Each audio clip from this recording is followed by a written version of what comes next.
Hello everybody and welcome back to Kerbal Space Program 2. Much like this Kerbal on our menu screen, we have a Kerbal that is in some serious trouble and stranded on the Mun. So today our sole focus is to get a craft out there with enough room to take her back home. Here is Valentina Kerman, feeling very optimistic in light of her situation. But she just saw a beautiful sight, the Mun Arch, and she can't wait to deliver her crew report because she knows that the heads back at the KSC are working their hardest to get her home. So first things, we're going to come into the research and development, and we have a bunch of science to spend because she transmitted all that she could. So we're going to unlock the monopropellant drive to get a little bit of RCS, but we're going to go ahead and skip the following node and just go to the second tier of our science tab. Very interesting stuff, very exciting. When I see that we have access to fuel lines and we can afford it, I have to grab it immediately because that's going to revolutionize our space travel, being able to asparagus stage our fuel tanks. So there's actually a lot of good things here. These probe cores and solar panels are going to be excellent to unlock. There is the precision propulsion, which is good for small probes, which I would love to start doing, but of course we are mounting a rescue mission, so we need to kind of focus on what is important for that now, because we'll be able to grab some science later. With the expanded construction, we'll be able to make bi-coupled and tri-coupled engine stacks, which is nice. Some radial attachment parts as well. But ultimately, I think the medium landers is where we're going to spend it, because having a better propulsion system for our lifter vehicle means that we'll have a more efficient lander vehicle. We're going to have to use less of our fuel to circularize, and that means that we can make a smaller craft. Alright, so let's go ahead and start with our rescue craft. And we need to have space for at least one extra Kerbal. We're going to want a pilot, so we're going to need at least a 2-seater, but we're going to go with this 3-seater here. And we're going to bring both Jeb and Bill. You know, why not? Get another Kerbal out there, and since we only need one pilot, we'll bring along a scientist. A scientist? Is Bill a scientist? I think Bill might be an engineer. Either way, Bill's going for a ride. So here we are, just building just kind of a basic four-legged, I don't know what you would call this design, but this is kind of the design that I typically go for in my series. This center piece is to bring us home, and then the 4 side boosters either only takes us from a lunar orbit and down to the surface and back, or can actually sometimes take us all the way from a low Kerbin orbit into the sphere of influence of the Mun, and then circularize, land, and take us back into orbit, depending on the situation. So hopefully this one is going to be the latter. We put on a communication dish, but it really doesn't matter. There's no curb net here. There's a pilot aboard, so we don't need any kind of communication, but we go ahead and throw it on there. And of course we put some struts on the side boosters. Now it's time to build the center stage. I'm looking at the stats for the engine. I take a quick peek at our Delta V necessary. And I think with some 4 side boosters and some fuel lines, I think everything will be doable. I'm going to go ahead and put some separatrons on here to make sure that the stages clear our center tank and engine. So we're throwing some tail fins on there and give it some stability. Checking our stages, making sure everything looks nice.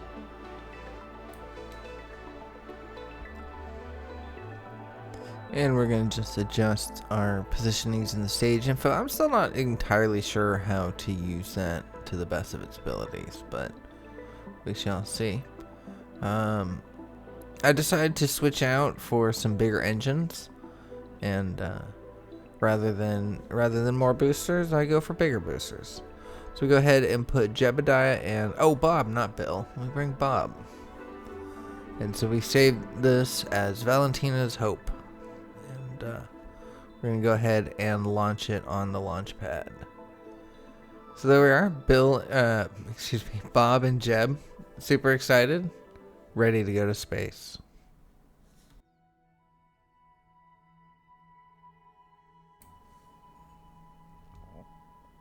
And as per usual, we are going to listen to the countdown and get ready. I've actually been enjoying the countdown a lot more. I said that I was going to skip it, but it's just too exciting. And with a powerful roar, we take off to the sky. With the moon in sight, of course, we're not going to be just pointing directly at it, but it's fun to see it ahead of us as we power along through the atmosphere. We are going to skip ahead a little bit through this journey. We have made 2 trips to the moon so far, so there's no need to focus on circularization and then focus on the lunar transfer. Let's just kind of get to the mission at hand.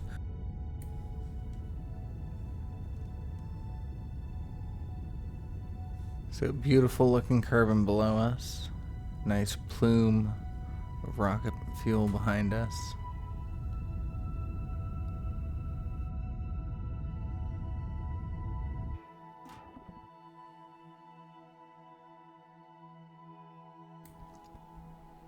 And with the clean separation, all 5, or actually 10 of our engines ignite, pushing us forward towards our destination.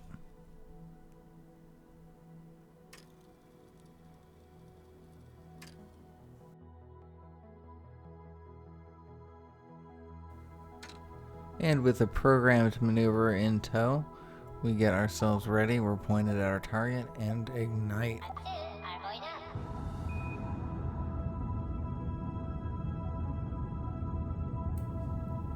And it doesn't actually take too much Delta V to get from Kerbin to the Mun, so this rocket is going to be surprisingly over-engineered for what it needs to do, especially considering that it's supposed to have fuel lines, so we'll have even more Delta V. Here we are, just a nice little premonition of where we're going.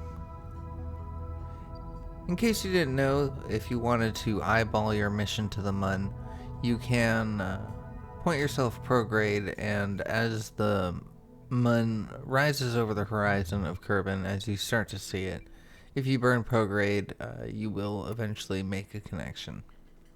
Oh, here's something that I've been really enjoying about KSP2, and in the fact that KSP2 has a pause menu, an actual speed of no speed in its time warp.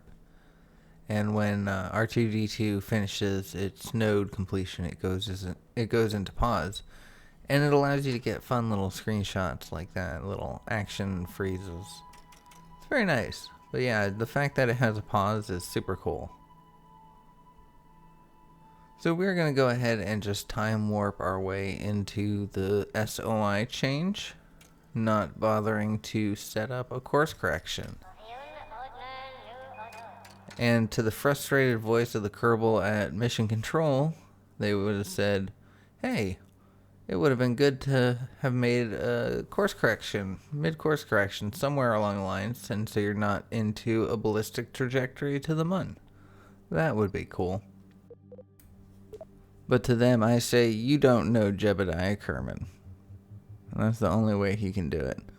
But luckily, we are very lucky, in fact, the fact that we are on the same plane as Valentina, and we are actually timed up pretty well that we can make a direct approach. And so that's what we're going to do. So we're going to make a series of corrections here to bring us to target for exactly where we want to go. So my first one just makes it so that way we don't crash. The second adjustment is going to bring us to where we want to go. And we want to kind of land right there. It's no trajectories, but KSP2 is a little bit better at predicting where your landing zone is going to be. Oh, look at that beautifully detailed moon. And the soundtrack's slowly picking up. But one of my favorite parts, with a little tiny detail, is when the engines fire, the Kerbal that you can see through that window will be affected by it. Look at that. His head pops back in the seat with the force, and then when it stops, he leans forward again. Such a great tiny little attention to detail.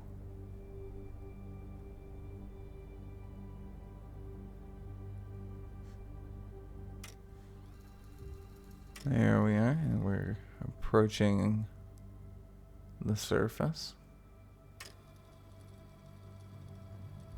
Drums start kicking in.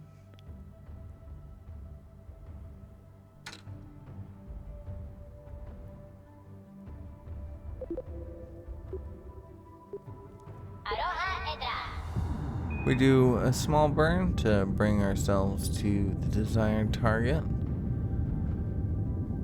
It's never an easy feat to point yourself at the mun and burn, but that's what this maneuver called for.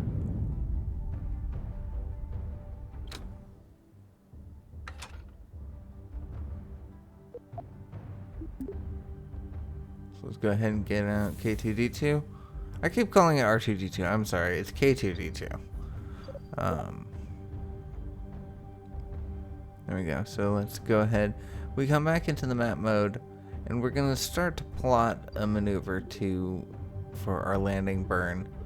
But honestly, it's not really a great way of plotting our landing. So instead, we're just gonna put a maneuver here.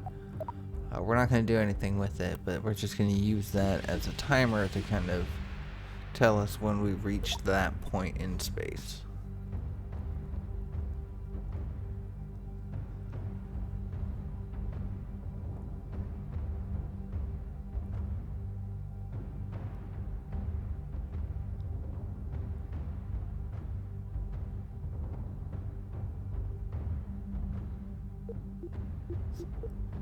We're about 1,000 meters per second, and rising. 27 kilometers above the surface and falling. We can kind of see the area. You can visualize it. Jebediah's having a blast. Bob is taking careful notes, mental notes. So we can go ahead and fire our engines, and we see just how quickly our surface speed is dropping. And so that gives me hope that we're going to have plenty of thrust to weight ratio in order to bring ourselves to a safe stop.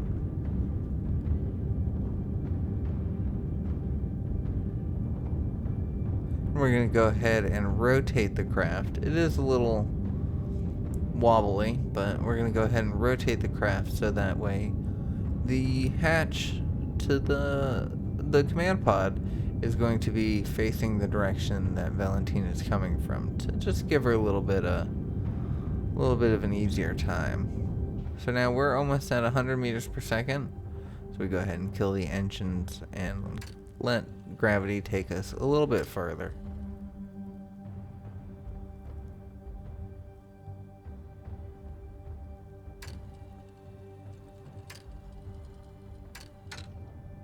And 500 meters above the surface, or excuse me, 5,000 meters above the surface,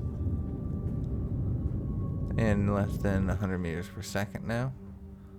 So everything's looking pretty good. We are farther away from Valentina than, I think we were hoping for, but it's more important to have a safe and successful landing of the rescue craft, because the rescue craft needs to be able to return back, and there's no point in trying to get as close as possible to Valentina when she, while wounded, has a capable craft. And so the Jeb and Bob are going to touch down here, or attempt to anyways.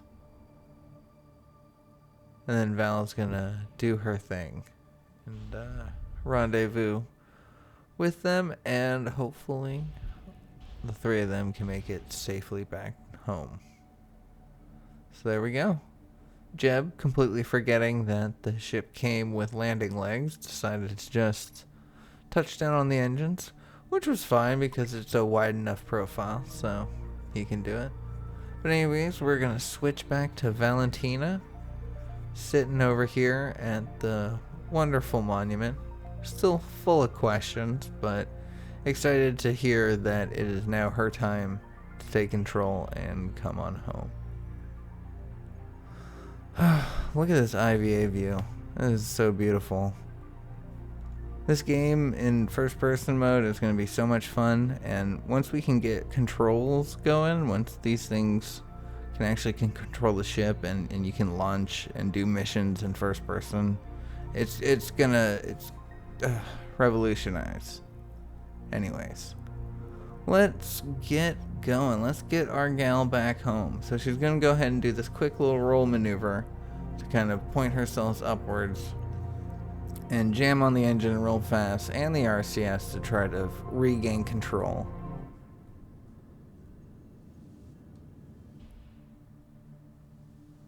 So now she's heading in a direction. Thankfully, it's somewhat the right direction. The problem, though, that she's having is that her control point is from the opposite direction, so prograde is retrograde for her. So she's trying to make sure not to crash back down to the surface, because if she falls down, who knows if she's going to be able to get herself upright again. But thankfully, she's got an entire tank full of fuel. If you look at there in the bottom right, she's got almost 1,200 meters per second delta V to work with, so she decided to just give herself a little bit of altitude and then point herself towards the rescue craft.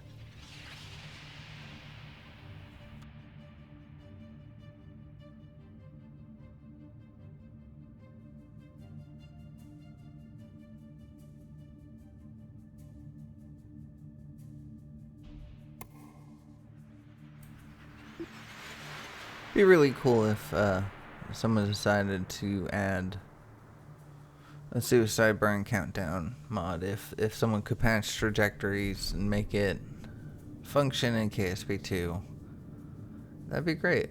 But until then, we are gonna have to eyeball our burns.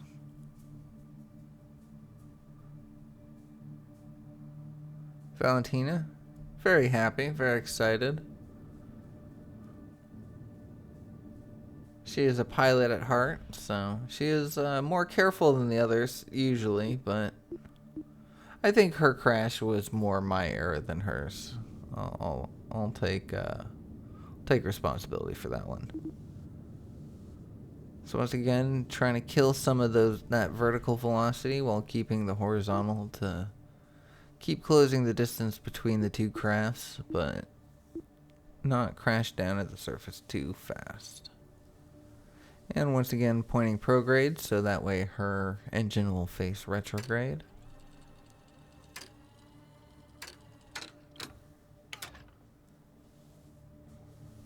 There you go. And I'm very thankful that RCS was something that was considered and included on this vessel, because it is making controlling it a breeze. This was really easy to fly, with the exception of the fact that the retrograde and prograde were switched. But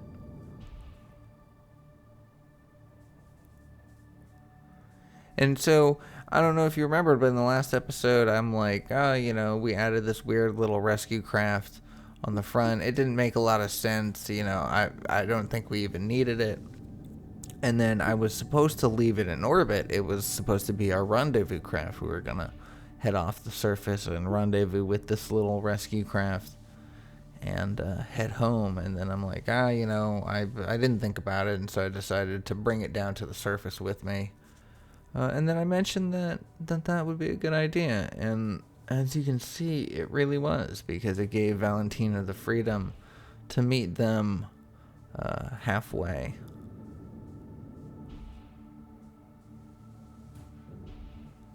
And you know, that's close enough. She has a perfectly capable RCS pack. So she went ahead and took the safe and stable landing. Just balancing on the engine bell. And it's got an antenna deployed, so if nothing else, it's just a very expensive relay station. But look at her, Valentina. She couldn't be any happier. In her mind, it's a mission successful, but of course she has to make it back to Kerbin's soil before anyone can really start celebrating.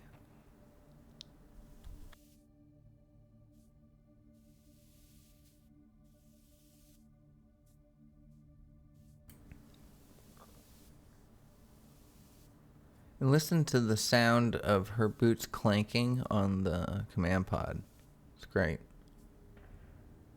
Right there. And then when she starts walking up. Hold on. So fun to see the ships matching colors. But listen.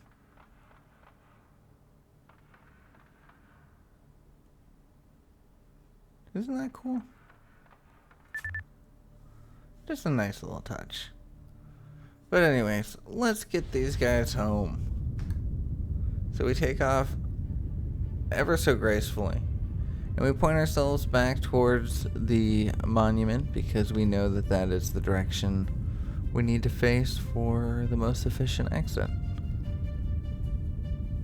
The violins kick back on, creating a beautiful soundtrack to our return.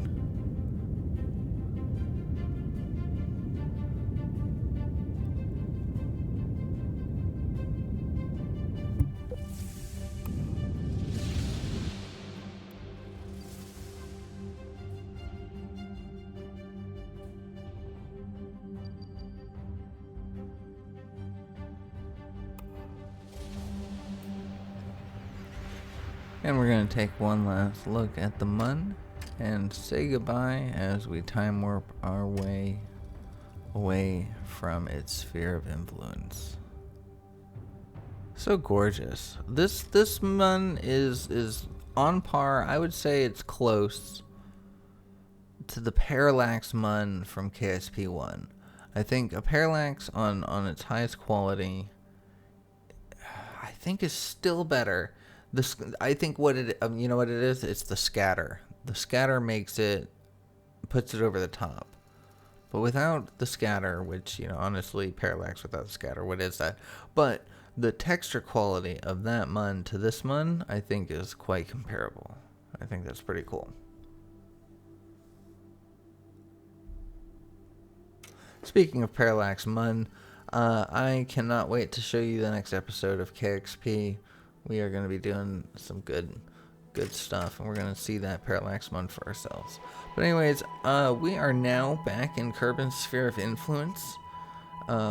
We don't have a lot of fuel. This stage is about to finish, so we're going to time warp our way to the periapsis. And wait for our maneuver. I like that it gives you a little bit of a countdown, a little 3 beeps, even when you're in cinematic mode like this. So you know exactly when to time your burn. It's perfect. So we are going to burn our fuel. And we are bringing our apoapsis down. And then that is the end of our maneuver. The game pauses. We go ahead and unpause it again. So now, I staged these thinking that I had put fuel lines. I could have sworn I put fuel lines. And even watching back over this footage, pretty sure that I put fuel lines on there.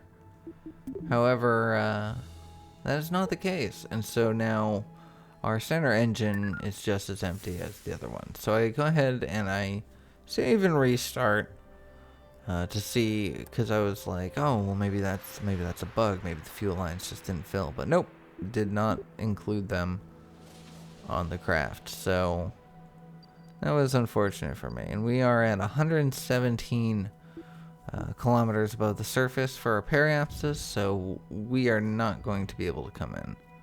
So I go ahead and use the last of my fuel, but that brings us down to 25 kilometers, and that is kind of steep of a re-entry. That's going to be very hairy. It's going to be very hot. So I go ahead and hit prograde and fire my engines, but we are out of fuel.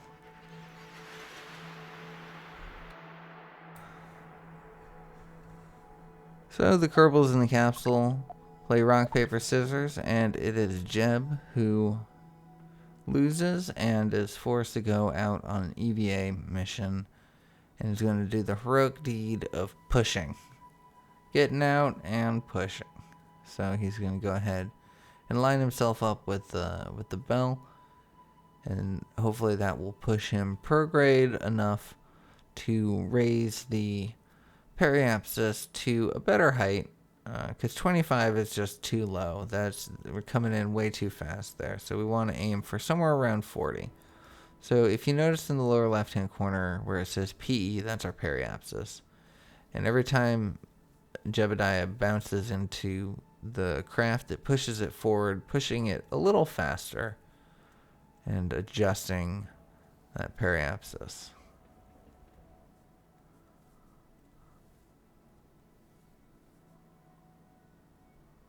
It is, of course, a little tricky, and with the newly updated ability of sticking our boots to the side of the craft, makes things a little more tricky. And we're getting a little frustrated and loose with it, and then suddenly we find ourselves launched up into space. I don't know exactly what happened, but we bounced against the side of the craft and it launched us very high. Thankfully, we were quick thinking with our pause, and we were able to line ourselves up and stop our momentum. And now we've got to make our way back to the ship. It may not seem like much, it's like, oh, I just gotta float your way back. But I do just want to take a quick moment to remind people that we're not just floating in space right now. Both the ship and the Kerbal have orbits, and this Kerbal's orbit is on a collision course with the planet. And if this Kerbal can't get back to the ship, then he will be coming in through the atmosphere with his spacesuit alone. And that will not be very good. Nobody likes a crispy Kerbal. So it's very important that Jeb gets back on board. So he wasn't able to truly fix the periapsis situation, but he did the best that he could, and everybody is happy that he made it safely back aboard. So the panicking music can stop. We can return once again back to the game soundtrack, to the peaceful sounds of a crew about to tear through the atmosphere at over 1 kilometer per second. So we time warp, and the sun sets over the planet, and we time warp a little too fast to find ourselves mid re-entry. So we go ahead and stage our lower side, and I see that our antenna is still deployed, so we go ahead and close that. And it takes me longer than I care to admit to realize that we are pointed prograde. Our heat shield is doing nothing, and I begin a roll technique because I'm like, oh, the heat's gonna build up on our craft, not even paying attention to the fact that we were facing the wrong way. But thankfully, I'm able to figure that out in time before we lose anything. And so now it's just a matter of coming home. Let's see if they can do it.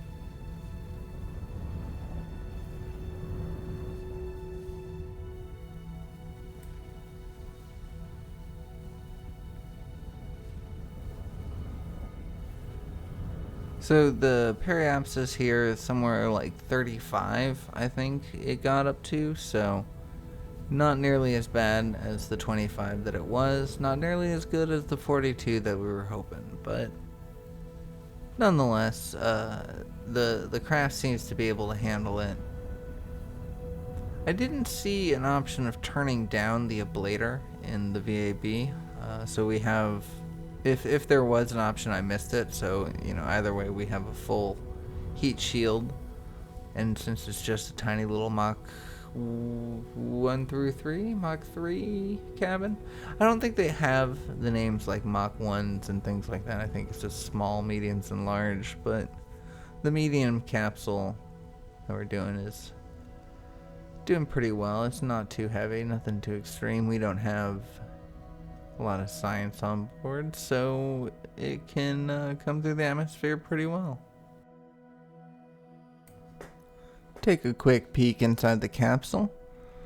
Valentina's a little less than thrilled. Bob is having a good old time. Jeb is just over the moon. Yep, yeah, we see you, Jeb.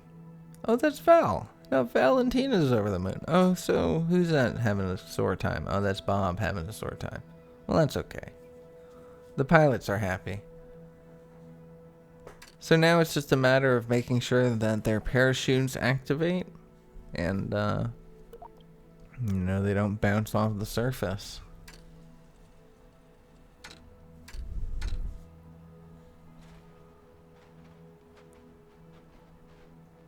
So I can't tell because it is nighttime. I wish that I had the ability of choosing where I landed. Oh, there we go. So we were able to see that the parachutes did, in fact, deploy. But yeah, I wish that we had a choice of where we landed, but you know, that's what happens when rescue missions take place. You gotta take what you can get. But these Kerbals are happy and parachuting down, so most likely they are going to survive.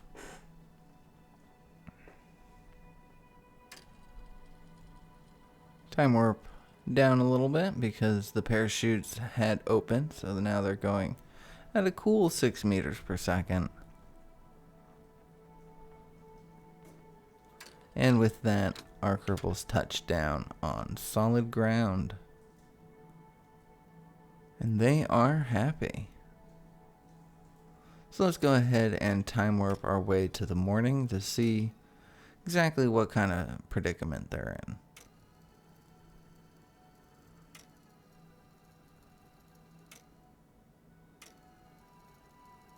And with a glorious sunrise, we find ourselves in a hilly forest.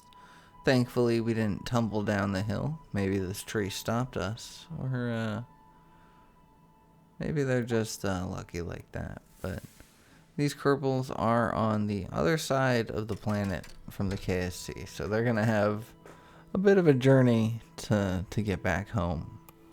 But it's been quite a journey thus far. Valentina launched herself, went to the Mun, accidentally discovered the Mun Monument and was able to land there, but due to some error of my own, crashed her ship and required a rescue mission. And then Bob and Jeb flung themselves out and nearly crashed into the Mun themselves, picked her up, and came home. I call that successful, and I think that was a great place to end the episode. So anyways, thank you so much for watching. I hope you enjoyed it. I hope you're looking forward for more KSP2. We're going to MINTZ next. If you did, please consider giving me a like, drop me a comment, let me know your thoughts, and I will see y'all on the next one. Take care.